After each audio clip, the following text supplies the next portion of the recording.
जय माँ भवानी। प्रिय भक्तों, आइए सुनते हैं श्री दुर्गा सप्तशती से रक्त बीज वध नामक अष्टम अध्याय।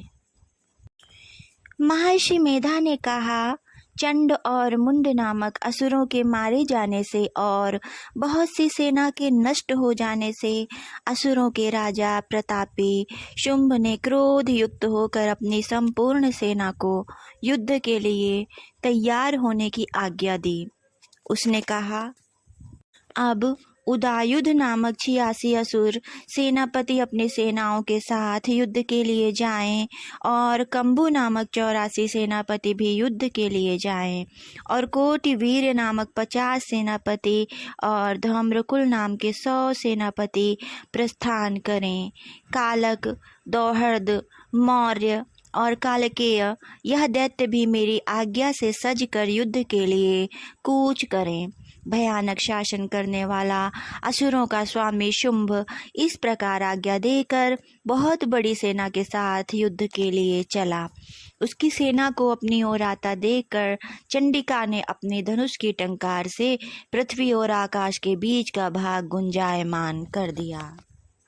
हे राजन, इसके पश्चात देवी के सिंह ने दहाड़ना आरंभ कर दिया और अंबिका के घंटे के शब्दों ने उस ध्वनि को और भी बढ़ा दिया। धनुष की टंकार, शेर की दहाड़ और घंटे के शब्द से पृथ्वी और आकाश के बीच का भाग गूंज उठा और इसके साथ ही देवी ने अपने मुख को और भी भयानक बना लिया। ऐसे भयंकर शब्द को सुनकर राक्षसी सेना ने देवी तथा सिंह को चारों ओर से घेर लिया। हे राजन, उस समय दैत्यों के नाश के लिए, देवताओं के हित के लिए ब्रह्मा, शिव, कार्तिकेय, विष्णु तथा इंद्र आदि देवों की शक्तियां जो अत्यंत पराक्रम और बल से संपन्न थीं, उनके शरीर से निकलकर उसी के रूप में चंडिका देवी के पास गईं। जिस देवता का जैसा रूप था, जैसे आभूषण थे और जैसा वाहन था, वैसा ही रूप, आभूषण और वाहन लेकर उन देवताओं की शक्तियां दैत्यों से युद्ध करने के लिए आईं। हंस युक्त विमान में बैठकर और रुद्राक्ष की माला तथा कमंडल धारण करके ब्रह्मा जी की शक्ति आई। वृषभ पर सवार होकर, हाथ में त्रिशूल लेकर, महानाग का कंकड़ पहनकर और चंद्र रेखा से भूषित होकर भगवान शंकर की शक्ति माहेश्वरी आई और मोर पर आरूढ़ होकर हाथ में शक्ति लिए दैत्यों से युद्ध करने के लिए कार्तिकेय जी की शक्ति उन्हीं का रूप धारण करके आई। भगवान विष्णु की शक्ति गरुड़ पर सवार होकर शंख, चक्र, श्रांग, गदा, धनुष तथा खड्ग हाथ में लेकर आई। श्री हरि की शक्ति वाराही वाराह का शरीर धारण करके आई और नृसिंह के समान शरीर धारण करके उनकी शक्ति नारसिंगी भी आई। उसकी गर्दन के झटकों से आकाश के तारे टूटे पड़ते थे और इसी प्रकार देवराज इंद्र की शक्ति ऐन्द्री भी ऐरावत के ऊपर सवार होकर आई। इसके पश्चात इन देव शक्तियों से घिरे हुए भगवान शंकर ने चंडिका से कहा, मेरी प्रसन्नता के लिए तुम शीघ्र ही इन असुरों को मार दो। इसके पश्चात देवी के शरीर में से अत्यंत उग्र रूप वाली और सैकड़ों गीदड़ियों के समान आवाज करने वाली चंडिका शक्ति प्रकट हुई। उस अपराजिता देवी ने धूमिल जटा वाले भगवान श्री शंकर जी से कहा, हे प्रभु, आप मेरी ओर से दूत बनकर शुंभ और निशुंभ के पास जाइए और उन अत्यंत गर्वीले दैत्यों से कहिए तथा उनके अतिरिक्त और भी जो दैत्य वहां युद्ध के लिए उपस्थित हों, उनसे भी कहिए, जो तुम्हें अपने जीवित रहने की इच्छा हो तो त्रिलोकी का राज्य इंद्र को दे दो। देवताओं को उनका यज्ञ भाग मिलना आरंभ हो जाए और तुम पाताल को लौट जाओ। किंतु यदि बल के गर्व से तुम्हारी लड़ने की इच्छा हो तो फिर आ जाओ। तुम्हारे मांस से मेरी योगिनियां तृप्त होंगी। चूंकि उस देवी ने भगवान शंकर को दूत के कार्य में नियुक्त किया था, इसलिए वह संसार में शिवदूती के नाम से विख्यात हुई। भगवान शंकर से देवी का संदेश पाकर उन दैत्यों के क्रोध का कोई पारावार न रहा और वह जिस स्थान पर देवी विराजमान थीं वहां पहुँचे और जाने के साथ ही उन पर बाणों और शक्तियों से वर्षा करने लगे। देवी ने उनके फेंके हुए बाणों, शक्तियों, त्रिशूल और फरसों को अपने बाणों से काट डाला और काली देवी उस देवी के साथ आगे खड़ी होकर शत्रुओं को त्रिशूल से विदीर्ण करने लगी और खटवांग से कुचलने लगी।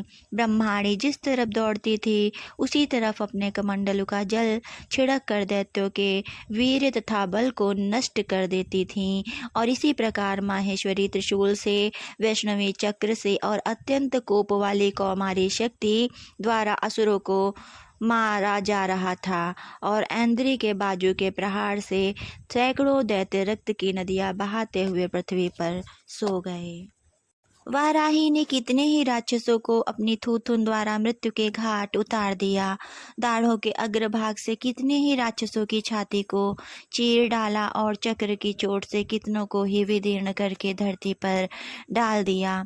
बड़े बड़े राक्षसों को नारसिंही अपने नखों से विदीर्ण करके भक्षण कर रही थी और सिंहनाद से चारों दिशाओं को गुंजाती हुई रणभूमि में विचर रही थी। शिवदूती के प्रचंड अट्टहास से कितने ही दैत्य भयभीत होकर पृथ्वी पर गिर पड़े और उनके गिरते ही वह उनको भक्षण कर गई।